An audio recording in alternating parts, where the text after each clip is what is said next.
عورتوں پر اپنا بوجھ نہ ڈالیں، یعنی جو کام خود نہ کر سکتے ہوں وہ ان کے سر پر نہ ڈالیں، اور جہاں تک ہو سکے عورتوں سے بے نیاز رہیں، کیونکہ ان کی عادت ہے کہ وہ اپنے احسان کو بار بار جتلاتی اور شوہر کے احسان کو بھول جاتی ہیں۔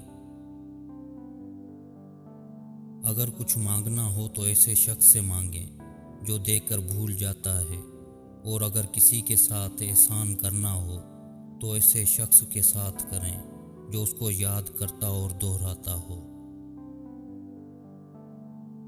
انسان کے ساتھ جب تک احسان نہ کیا جائے وہ کبھی غلام نہیں ہوتا۔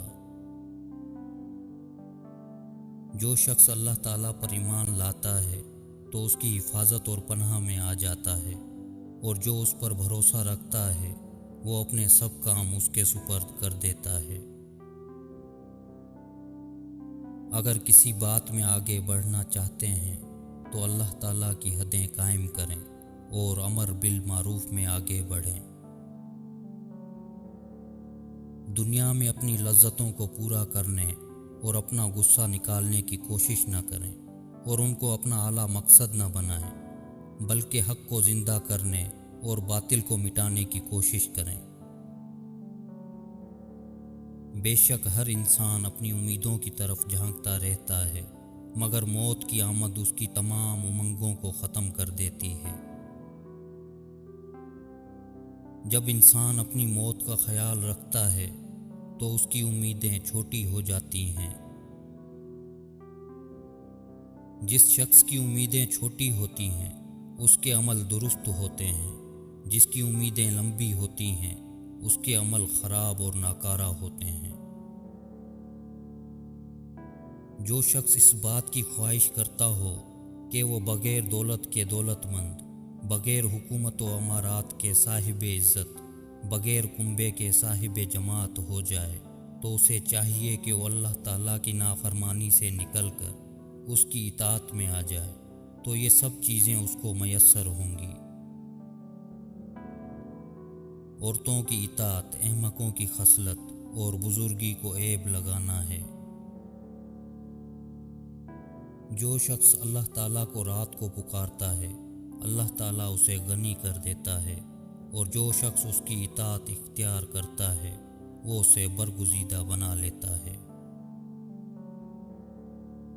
مجھے اس شخص کی نسبت تعجب ہے جو اپنی موت کا مالک نہیں پھر بھی وہ اپنی امیدیں کس طرح بڑھاتا ہے۔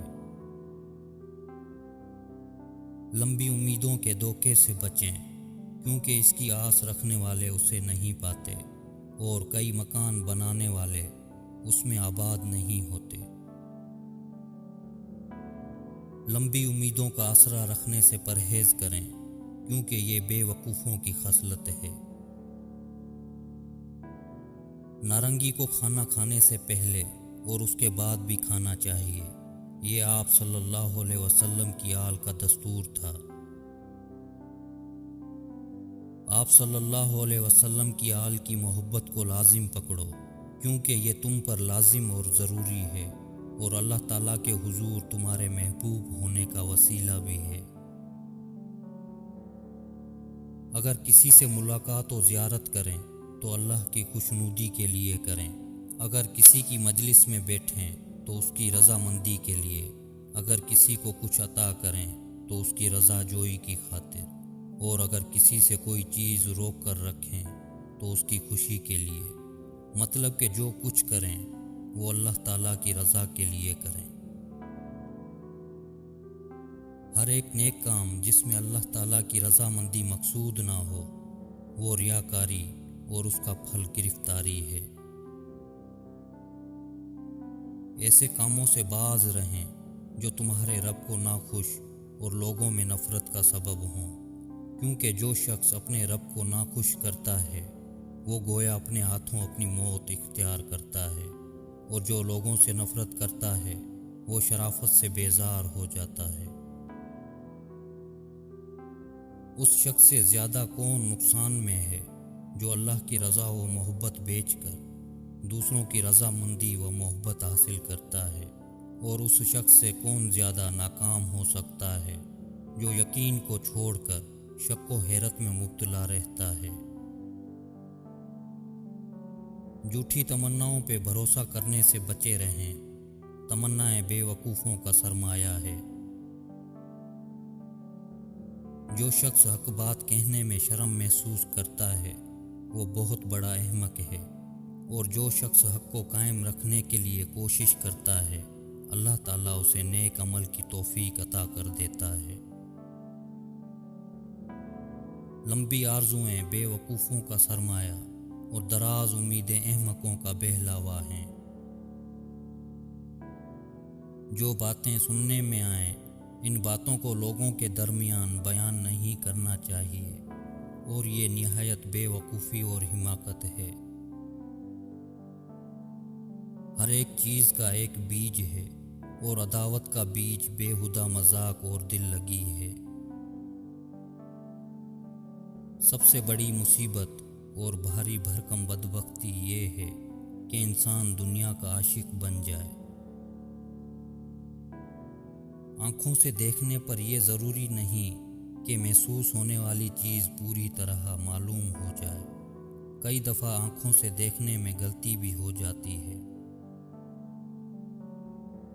ہمیشہ عبرت کی نگاہ سے دیکھنا بصیرت پیدا کرتا ہے اور برے کاموں سے روک لیتا ہے۔ بڑھاپا موت کے وعدوں کا بھائی، اور موت فانی گھر سے ہمیشہ رہنے والے گھر کی طرف سفر کرنے کا نام ہے۔ اگر پہلی عمر غفلت میں گزری تو جب موت نزدیک آ جائے یعنی بڑھاپا، تو اس وقت ضرور نیک کام کر لیا کریں۔ عورت کی پاک دامنی اس کے شوہر کی خوشی کا سبب اور اس کے حسن کے باقی رہنے کا باعث ہے۔ جس شخص میں پرہیزگاری نہیں اس کے دین کی کوئی حفاظت نہیں۔ سب سے اچھی چیز پرہیزگاری اور سب سے بری چیز لالچ ہے۔ تعجب ہے اس شخص پر جو اس بات کو جانتا ہے کہ اللہ تعالیٰ ہی روزی دیتا ہے اور وہ اسے مقرر فرما چکا ہے، اس کی کوششوں سے مقرر مقدار میں ذرہ برابر بھی فرق نہیں ہو سکتا، تو پھر وہ اس کی طلب کی لالچ اور دن رات کی تکلیف کیوں اٹھا رہا ہے؟